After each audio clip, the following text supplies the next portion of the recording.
Welcome back to Travel Hacks, everyone. Today we're going to go over 2 different ways of how to fold a t-shirt. Before we get started, be sure to like this video and subscribe to the Travel Hacks channel. Alright, this first method is a burrito roll. You're going to start by placing the front of the shirt face down on your folding surface. Flatten it out and get rid of any of the creases and the wrinkles. Now you're going to fold the bottom of the shirt. Go up about 2 inches, and if you pinch the sides, you can fold the shirt back on itself as shown. Now take a moment to flatten out all the wrinkles and creases again. Now we're going to fold the shirt into thirds. Imagine a line from the collar all the way down. Starting from the bottom right corner, pinch the shirt on the bottom and the top and fold it just along the collar line.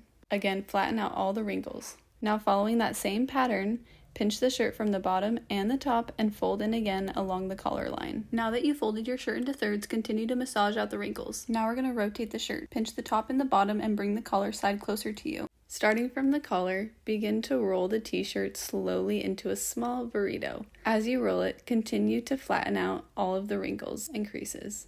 As you get to the end, you'll notice a little pocket that forms at the end of the shirt. Placing your hand palm side up, put your fingers into the pocket. Pinch the shirt tightly here. Holding the roll together with your thumb, lift up. Now you're going to make the burrito by stretching the fold you made in the beginning over the roll you just did. Bonus tip, be sure to grip the shirt tightly as you do this. I'll show this one more time to give you a better perspective and view on how to create this little burrito. Again, you're just going to work that fold you made in the beginning over the roll you just made.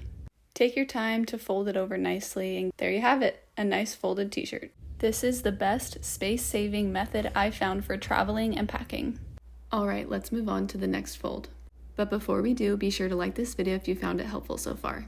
Alright, the next fold is the Kondo method for folding a t-shirt. This method is great for stowing shirts in drawers or cubbies. Begin again by placing your t-shirt face down on your folding surface. Flatten the shirt out nicely by massaging out all the wrinkles. Imagine a line from the top of the collar down to the bottom of the shirt. Starting from the right side, pinch the bottom and top of the shirt and fold inward to make a third. Following that same pattern, pinch the top and bottom of the left side of the shirt and fold inward. Massage out the wrinkles. We've completed folding the shirt into thirds, making a rectangle. Now you're going to fold the shirt in half a few inches below the armpit by bringing the bottom of the shirt up to the top. Now we're going to make the envelope by folding the shirt into thirds. Starting at the bottom of the shirt, begin to fold your shirt up to the top into thirds. Now your shirt is folded into an envelope. Because this method stands upright, it's great for organizing your drawers. And there you have it, 2 methods of folding a t-shirt.